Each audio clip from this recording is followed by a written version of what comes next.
ये कहानी है दुनिया की सबसे फेमस हिस्टोरिकल मिस्ट्री की।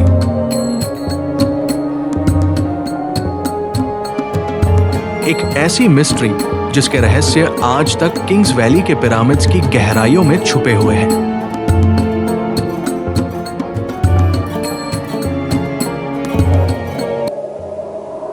They that break this tomb shall meet death by disease that no doctor can diagnose. 1922 में हॉवर्ड कार्टर और उनकी टीम ने जब एक मम्मी की खोज के साथ साथ ऐसे कई सारे क्रिप्टिक वार्निंग्स वाले इंस्क्रिप्शंस किंग्स वैली के पिरामिड्स की दीवारों पर पढ़े होंगे, तब उन्होंने सपने में भी नहीं सोचा होगा कि जिस कर्ज ऑफ फेरोज के बारे में वो नेटिव इजिप्शियन से सुनते आए हैं, वो इजिप्ट की फोकलोर से निकलकर अब दुनिया के सामने आने वाला था। और हॉवर्ड कार्टर और उनकी टीम दुनिया को एक हिस्टोरिकल डिस्कवरी के साथ साथ एक हिस्टोरिकल मिस्ट्री भी देने वाली थी, जिसका पार्ट वो खुद बनने वाले थे।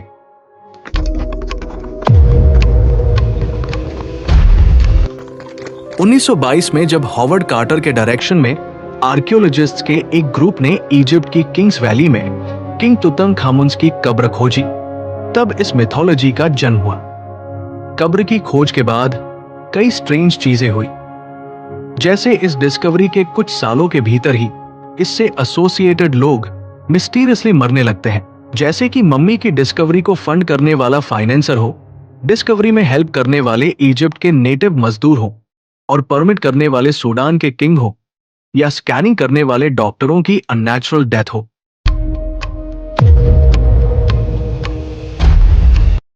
और जब ये डेथ हो रही थी तो सारे वर्ल्ड मीडिया पर चिल्लाने वाले और इसे टॉमी रॉट कहकर डिसमिस करने वाले खुद इसके डिस्कवरर की अननेचुरल फेटफुल डेथ होना हो, इन सब ने इस कर्ज और इस कर्ज की कहानी को जिंदा रखा है।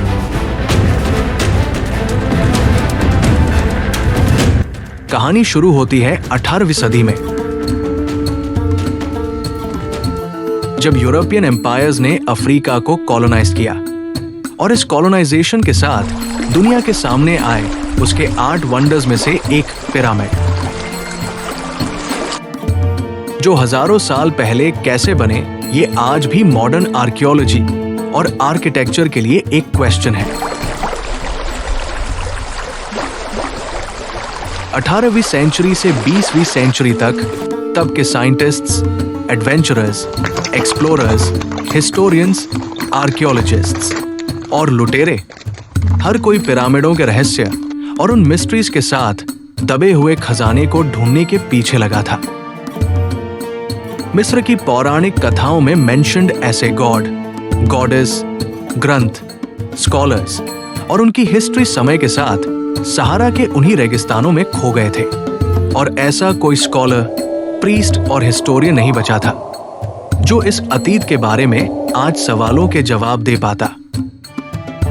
तब ब्रिटिश, फ्रेंच और अन्य यूरोपीय एम्पायर्स, जिन्होंने इजिप्ट को कॉलोनाइज किया था, उन्होंने प्राचीन मिस्र के फेरोज के ट्रेजर, गोल्ड और आर्कियोलॉजिकल मिरेकल्स के रहस्यों को जानने के लिए किंग्स वैली में सालों पुराने पिरामिडों को खोदना शुरू किया, ताकि इनके रहस्य वो दुनिया के सामने ला सके। ऐसे ही एम्बिशंस के साथ हॉवर्ड कार्टर मिस्र आए थे। हॉवर्ड कार्टर वर्ल्ड हिस्ट्री के सबसे इंपॉर्टेंट आर्कियोलॉजिस्ट माने जाते हैं। यूरोप में जन्म हुआ था, फार्मर फैमिली थी, लेकिन फैमिली से मेहनत के अलावा एक और चीज हेरिटेज में मिली थी, वो था लव फॉर आर्ट और आर्ट टू पेंट। उनको एनिमल पेंटिंग्स का शौक था और वो काफी अच्छे जानवरों की पेंटिंग बनाते थे।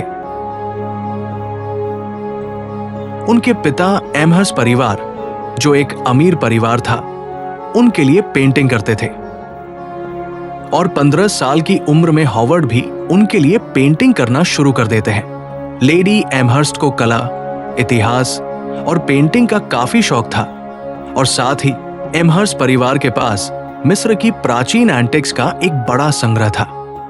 साथ ही एंटिक्स में उनके इंटरेस्ट की वजह से उनके ऐसे लोगों के साथ कनेक्शन भी थे जो पूरी दुनिया में आर्कियोलॉजिकल एक्सकवेशंस और एक्सप्लोरेशन से जुड़े हुए थे। हॉवर्ड उनके लिए एंटिक्स की पेंटिंग बनाते थे और लेडी एमहर्स्ट हावर्ड के पेंटिंग से काफी इंप्रेस थी। उन्होंने इजिप्ट एक्सप्लोरेशन फंड को कब्रों की रिकॉर्डिंग में एक फैमिली फ्रेंड पर्सी की हेल्प के लिए कार्टर को इजिप्ट भेजने के लिए लेटर लिखा और हॉवर्ड कार्टर 17 साल की उम्र में पेरी की मदद के लिए मिस्र पहुंच गए।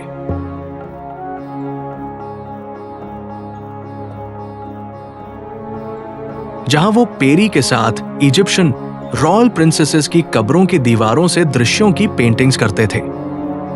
और अब हॉवर्ड के लिए एक नई दुनिया का रास्ता खुल रहा था, ऐसी दुनिया जो एक सपने की तरह थी। तरह तरह की कहानियां जो वो मिस्र के मजदूरों से सुनते थे, प्राचीन वस्तुएं मिल रही थी, कब्रों पर पेंटिंग हो रही थी, चारों तरफ खुदाई हो रही थी। लेकिन ये खुदाई वो कर रहे थे वेस्ट बैंक पर। और तब 1900 से 1906 तक हॉवर्ड ने कई तरह की नौकरियां इजिप्ट एक्सप्लोरेशन फंड के लिए की और यहां एक्सपीरियंसेस की वजह से उनका इंटरेस्ट अब शिफ्ट हो गया। वो पेंटिंग के बजाय एक्सकवेशंस एंड एक्सप्लोरेशंस में ज्यादा इंटरेस्टेड थे।